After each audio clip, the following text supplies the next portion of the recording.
السلام عليكم ورحمة الله وبركاته. الحمد لله رب العالمين، الصلاة والسلام على رسوله الكريم، أما بعد. أعوذ بالله من الشيطان الرجيم. بسم الله الرحمن الرحيم. يا أيها الذين آمنوا كتب عليكم الصيام كما كتب على الذين من قبلكم لعلكم تتقون. وقال النبي صلى الله عليه وسلم: لقد تابت توبة لو قسمت بين 70 من أهل المدينة لوسعتم. بسم الله الرحمن الرحيم. எல்லா புகழும் எல்லாம் வல்ல இறைவன் அல்லாஹ்விற்கே உரியது. சாந்தியும் சமாதானமும் அல்லாஹ்வின் கடைசி தூதரான முஹம்மது ரசூல் ஸல்லல்லாஹு அலைஹி வஸல்லம் அவர்கள் மீதும், அவர்களை பின்பற்றிய சத்தியமிக்க சஹாபாக்கள் மீதும், தபஈன்கள் மீதும், தபோ தபஈன்கள் மீதும், என் மீதும் உங்கள் மீதும் அல்லாஹ்வுடைய சாந்தியும் சமாதானமும் உண்டாகட்டுமாக. ஆமீன்.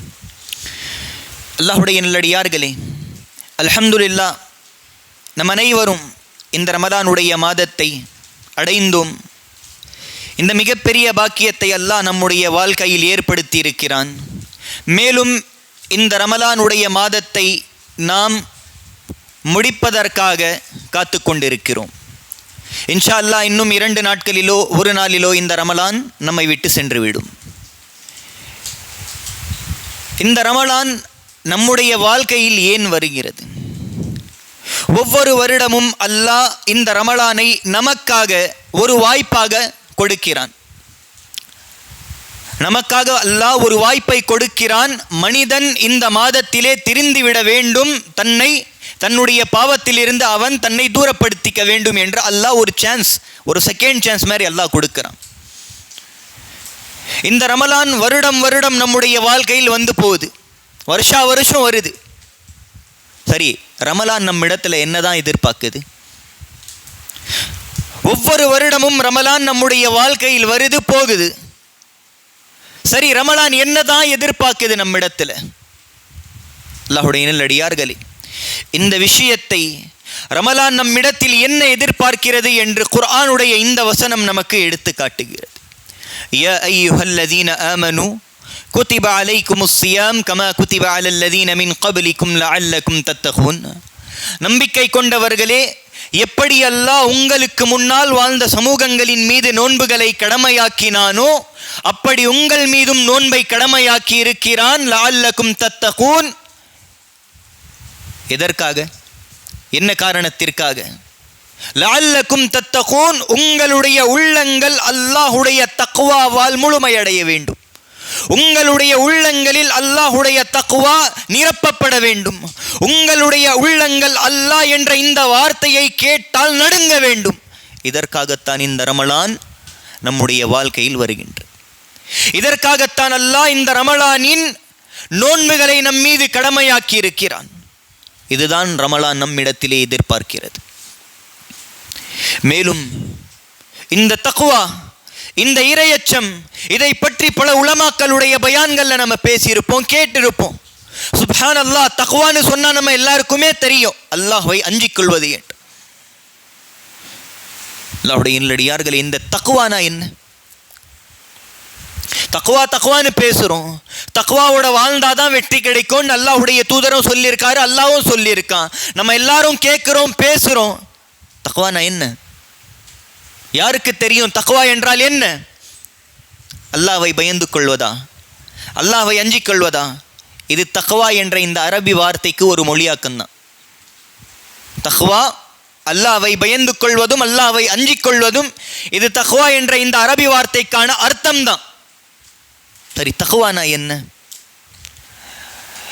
அல்லாஹ்வுடைய நல்லடியார்களே, இதே கேள்வியைத்தான் இஸ்லாமிய மார்க்கத்தின் 2வது கலீஃபாவான உமர் இப்னுல் கத்தாப் ரலியல்லாஹு அன் ஒரு சஹாபி இடத்திலே கேட்கிறார்கள். அந்த சஹாபியுடைய பெயர் உபை இப்னு கஅப். உமர் ரலியல்லாஹு அன் அந்த சஹாபி இடத்திலே கேட்கிறார்கள், யா உபை, தக்வா என்றால் என்ன? அல்லாஹ்வை பயந்து கொள்வது என்றால் என்ன? யார் கேட்கிறாங்க? இஸ்லாத்தின் 2வது கலீஃபா, 12 ஆண்டுகள் இஸ்லாமிய மார்க்கத்திற்காக ஆட்சியை நடத்திய உமர். சுப்ஹானல்லாஹ், ஒரு சஹாபியிடத்திலே கேட்கிறார்கள், அவருக்கு தெரியாதா தக்வா என்னன்ட்டு? அவருக்கு தெரியாதா தக்வா என்னன்ட்டு?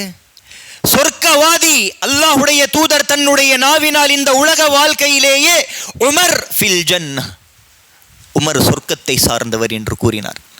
அந்த உமர் உபய் இப்னு கஅப் இடத்திலே தக்வாவை பற்றி கேள்வியை கேட்கிறார்கள். தக்வா என்றால் என்ன? அல்லாஹ்வை பயந்து கொள்வது என்றால் என்ன? உபய் இப்னு கஅப் ரலியல்லாஹு அன்ஹு அழகிய முறையில் அந்த தக்வாவை பற்றி கூறுகிறார்கள். உமர், உங்களுக்கு முன்னால் ஒரு பாதை உள்ளது, உங்களுக்கு முன்னால் ஒரு பாதை உள்ளது. அந்த பாதையை கடந்தால் மட்டும்தான் நீங்கள் உங்களுடைய வீட்டை அடைய முடியும். அந்த பாதையை மட்டும்தான் கடக்க வேண்டும். அந்த பாதையை கடந்தால் மட்டும்தான் உங்களுக்கு வீடு செல்ல முடியும். இரண்டாவது ஒலியோ குறுக்கு ஒலியோ கிடையாது, ஒரே ஒரு பாதை தான். நேரான பாதை இருக்கின்றது. அந்த பாதையை கடந்தால் மட்டும்தான் வீட்டை அடைய முடியும். ஆனால் அந்த பாதை எப்படிப்பட்ட பாதை என்றால், அந்த பாதை முழுவதும் முற்களாக இருக்கின்றது. அந்த பாதை முழுவதும் முள்ளாக உள்ளது. அந்த பாதையைத்தான் கடக்க வேண்டும். அதை கடந்தால் மட்டும்தான் வீட்டை அடைய முடியும். உமரே, நீங்கள் அந்த பாதையை எப்படி கடப்பீர்கள்? அதற்கு உமர் ரலியல்லாஹு அன்ஹு அவர்கள் பதில் கொடுக்கிறார்கள், நான் முதலில் என்னுடைய ஆடையை தூக்கிக் கொள்வேன். நம்ம எல்லாருமே பார்த்திருப்போம், அரபியர்கள், அரபு நாட்டைச் சேர்ந்தவர்கள், அவங்க அணிகிற அந்த ஜுப்பா ரொம்ப நீளமாக இருக்கும்,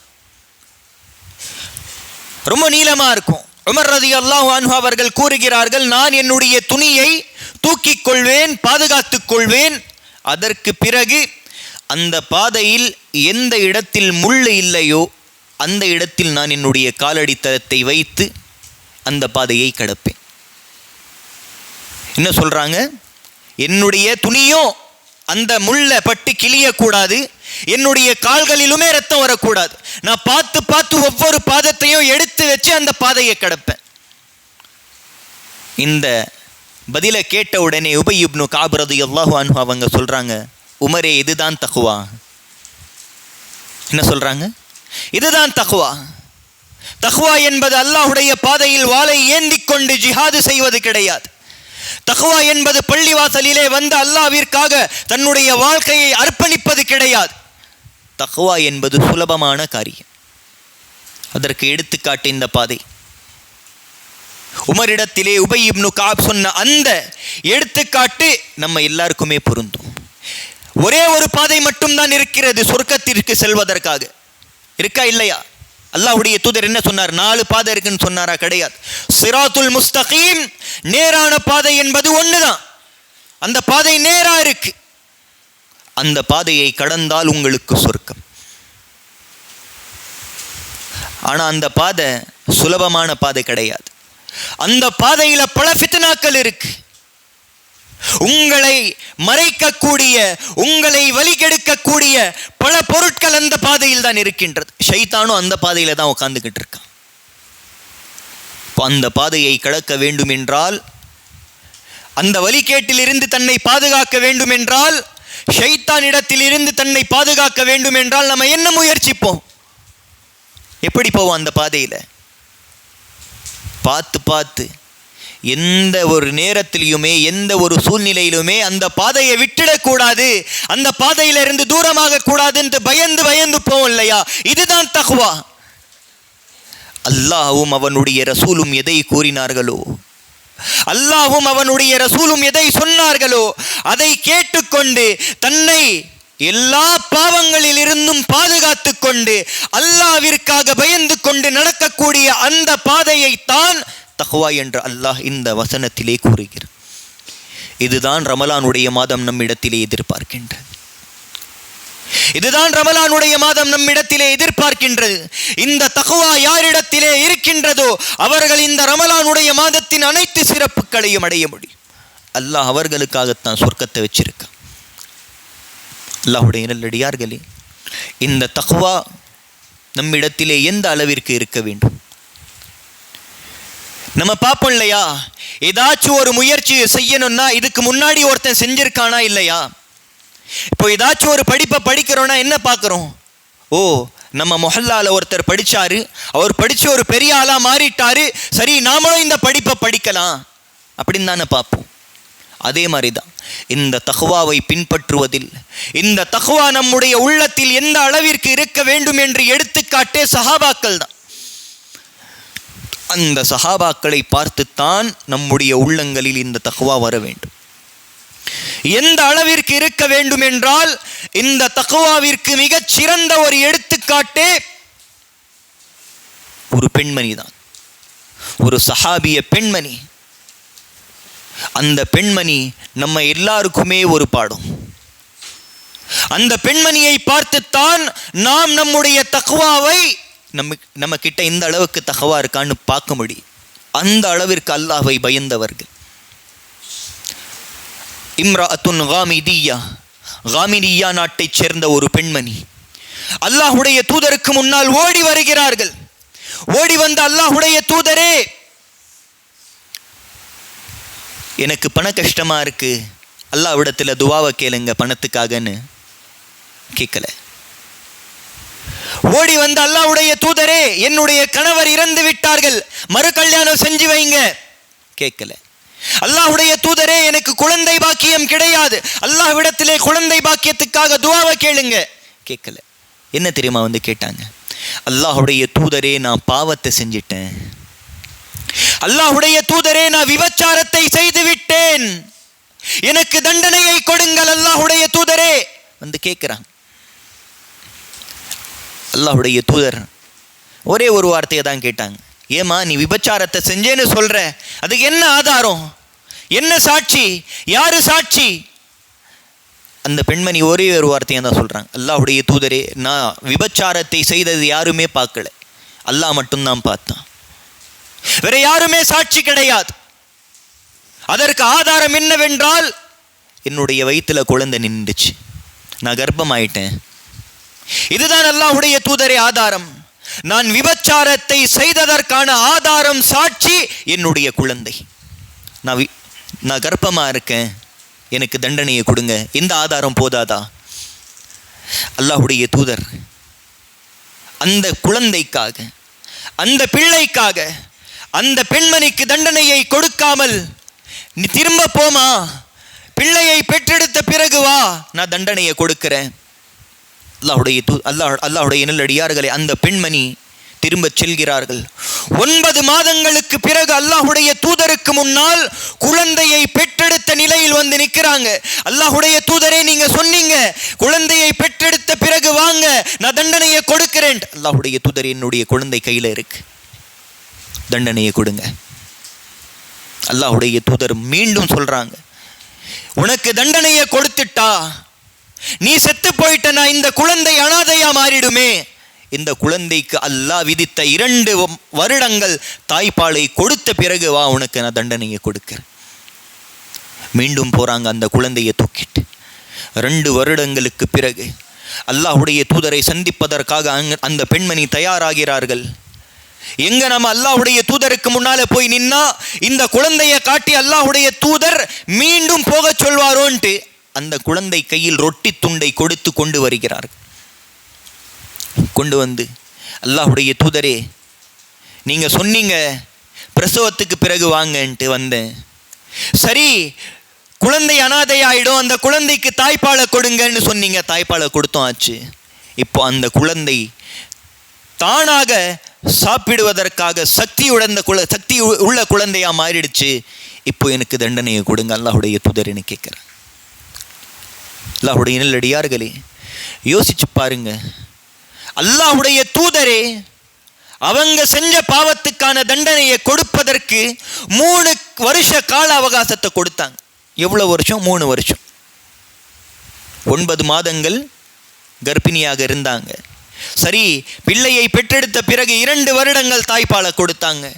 3 வருடங்கள் அந்த நிலையில நாம இருந்திருந்தோனா அந்த பாவத்தை மறந்திருப்போமா இல்லையா?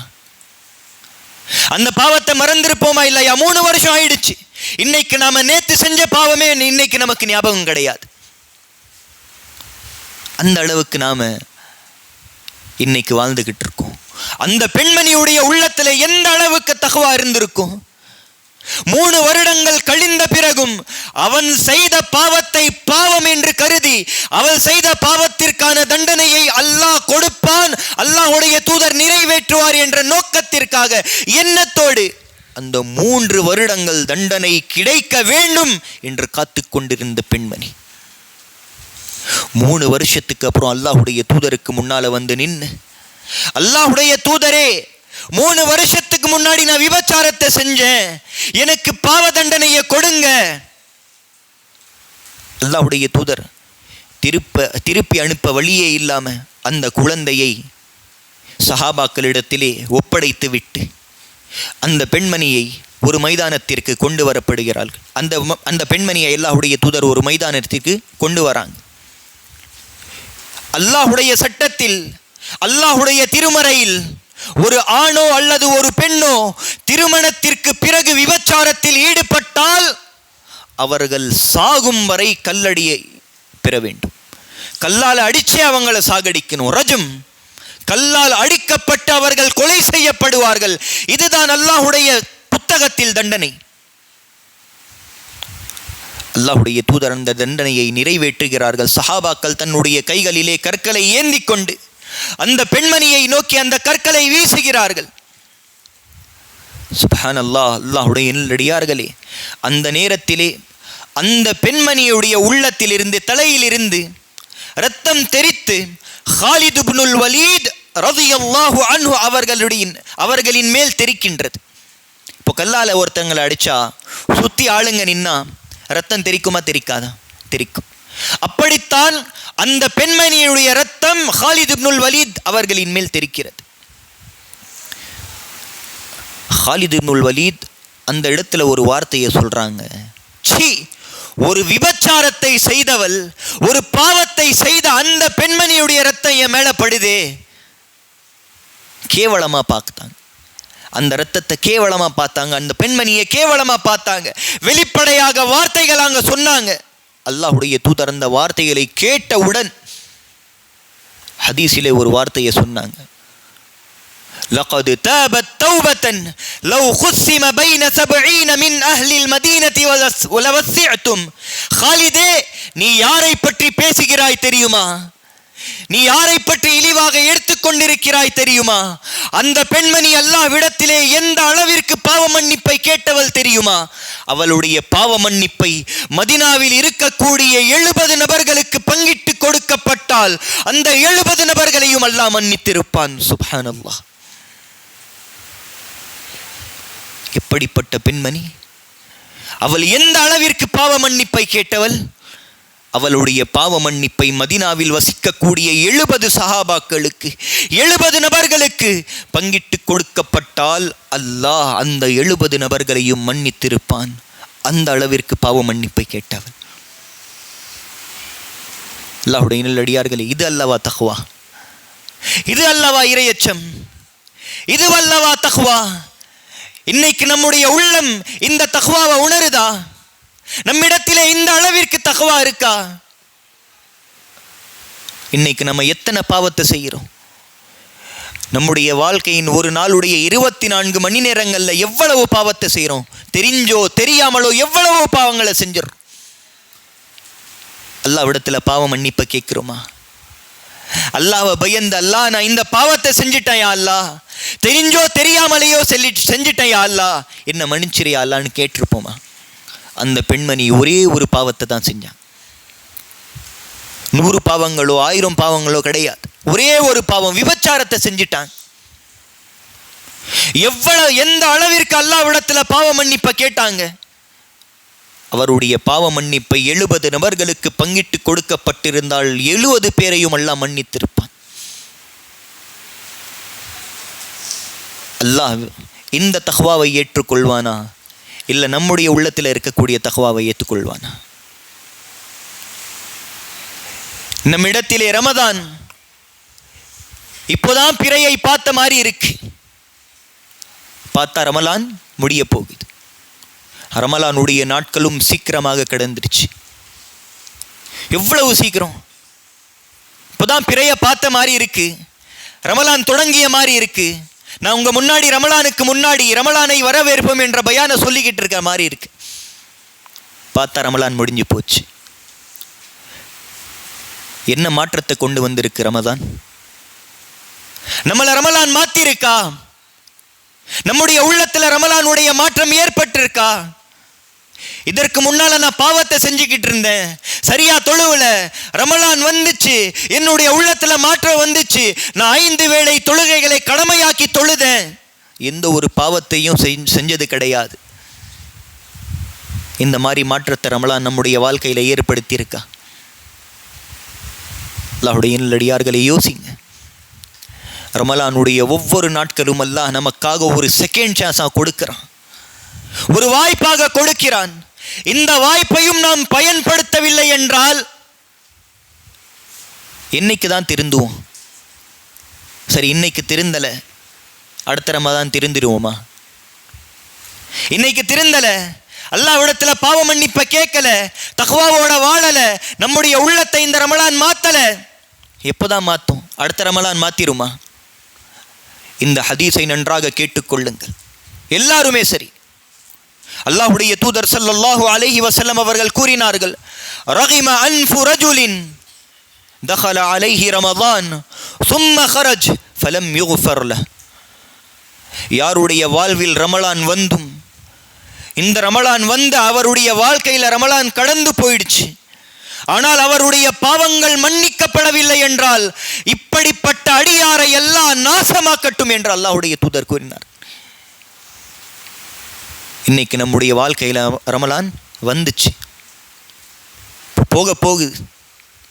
நம்முடைய பாவங்களை நம்ம அல்லாஹ்விடத்தில் பாவ மன்னிப்பா கேட்டு அல்லாஹ் நம்முடைய பாவங்களை மன்னிச்சிருந்தா அல்ஹம்துலில்லாஹ். மன்னிக்கலனா? அல்லாஹ்வுடைய தூதர் கூறினார்கள், யாருடைய பாவங்கள் ரமலானுடைய மாதத்தில் அந்த நபருடைய வாழ்க்கையில் ரமலான் வந்தும் அவருடைய பாவங்கள் மன்னிக்கப்படவில்லையோ அல்லாஹ் அவரை நாசமாக்கட்டும். இந்த ரமலான் அல்லாஹ் நம்மளை நாசமாக்கிட்டா அடுத்த ரமலான்ல வாய்ப்பை கொடுப்பானா? கொடுக்க மாட்டானா? கொடுக்க மாட்டாங்க. இந்த கல்ப், இந்த உள்ளம் தராவியில் ஓதக்கூடிய அல்லாஹ்வுடைய வசனத்தை கேட்டும் கூட அல்லாஹ்விடத்துல பாவ மன்னிப்பை கேட்கலன்னா இந்த உள்ளம் எவ்வளவு கடினமா மாறி இருக்கும் பாருங்க. அல்லாஹ்வுடைய வசனங்களை கேட்டும் நம்முடைய கண்களில் இருந்து கண்ணீர் வரவில்லை என்றால் எவ்வளவு பாவத்தை செஞ்சிருப்போம். நாம இன்னைக்கு இந்த உலகத்துக்காக ஓடிக்கிட்டே தான் இருக்கும். ரமலான்லயோ இந்த உலகத்துக்காக ஓடுறோம், ரமலான் இல்லாத மாதத்திலும் இந்த உலகத்துக்காக ஓடுறோம்.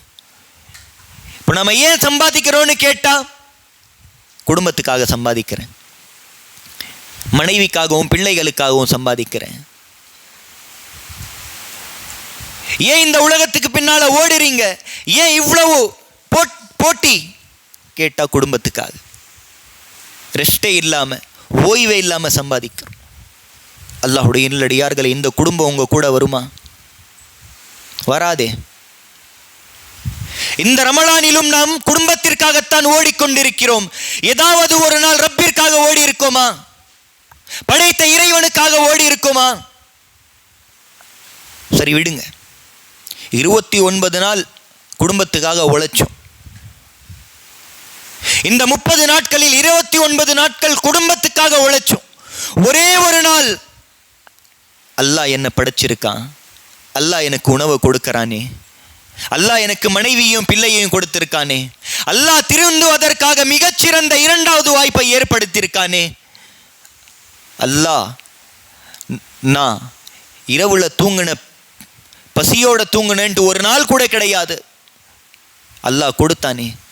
அந்த ரப்பிற்காக, அந்த அல்லாஹ்வுக்காக ஒரே ஒரு நாள் 24 மணி நேரம் இந்த உலகத்தையும் மறந்துட்டு, தன்னுடைய குடும்பத்தையும் மறந்துட்டு, எல்லா விதமான ஆடம்பரத்தையும் மறந்துட்டு, எல்லாரையும் மறந்துட்டு அல்லாஹ்வுக்காக ஒரே ஒரு நாள் 24 மணி நேரம் அல்லாஹ்வுடைய பள்ளியில வந்து யார் செலவு செஞ்சிருக்கீங்க? ரமலானுடைய 29வது நோன்பு நாளைக்கு வரப்போகுது. ஒரே ஒரு நாள் 24 மணி நேரம் அல்லாஹ்வுக்காக வரேன், அல்லாஹ்வுக்காக அல்லாஹ்வுடைய தொடர்பை சிறப்பாக அதிகப்படுத்துவதற்காக நான் வந்து இந்த பள்ளியில் உட்கார்ந்தேன்ட்டு யாரும் சொல்ல முடியும்? நான் வரும்போது என் குடும்பம் எனக்கு ஞாபகம் கிடையாது, இந்த உலகத்தை பற்றி நான் கவலைப்பட்டது கிடையாது, யாரை பற்றியும் கவலைப்பட்டது கிடையாது. எனக்கு கவலை இருந்துச்சு என்னை பற்றி, என்னுடைய ரப்பை பற்றி. யார் வந்து உட்கார்ந்துருக்கீங்க? கையை தூக்குங்க பார்க்கலாம். யார் ஒரு நாள் அல்லாஹ்வுக்காக எல்லாத்தையும் மறந்துட்டு அல்லாஹ்வுடைய தொடர்பை பலப்படுத்துவதற்காக அல்லாஹ்விற்காக வந்து பள்ளிவாசல்ல உட்கார்ந்துருக்கீங்கன்னு யாரு சொல்ல முடியும்? யாருமே கிடையாது. ரமலான் நம்முடைய உள்ளத்தை மாத்திருக்கா? இதற்காகத்தான் ரமதான் வருதா? இந்த ரமலான் வந்தும் நம்முடைய உள்ளம் அல்லாஹ்விற்காக ஒரு நாள் கூட துடிக்கவில்லை என்றால் என்னங்க அர்த்தம்? 30 நாள் போயிட்டோம், ஒரே ஒரு நாள். அல்லாஹ்வுடைய நல்லடியார்களே, இந்த மாற்றத்தை கூட இந்த ரமலான் நம்முடைய வாழ்க்கையில ஏற்படுத்தல. அல்லாஹ்விடத்துல பாவ மன்னிப்பை கேளுங்க, அல்லாஹ்விடத்துல பாவ மன்னிப்பை கேளுங்க. நம்முடைய பாவங்களினால் நம்முடைய உள்ளம் கடினமாயிருச்சு. அல்லாஹ்வுடைய வசனங்கள் ஓதப்பட்டாலும் நம்முடைய கண்கள்ல இருந்து கண்ணீர் வருது கிடையாது.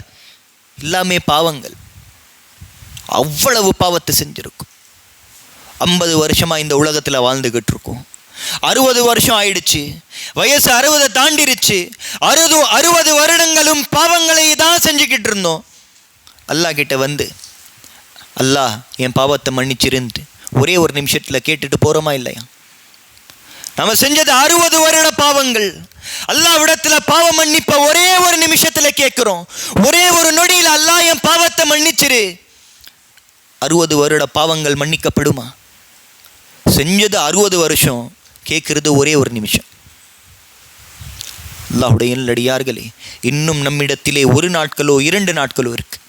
அல்லாஹ்வுடைய தூதர் கூறினார்கள், இன்னமல் அஅமாலு பில் ஹவாத்திம், உங்களுடைய நற்செயல்கள் அல்லாஹ்விடத்திலே ஏற்றுக்கொள்ளப்படும் இல்லையா, அதனுடைய முடிவை தொடர்ந்தே அந்த நற்செயல்கள் அல்லாஹ்விடத்திலே ஏற்றுக்கொள்ளப்படும். இந்த ரமலானுடைய முடிவில் நாம் இருக்கோம்.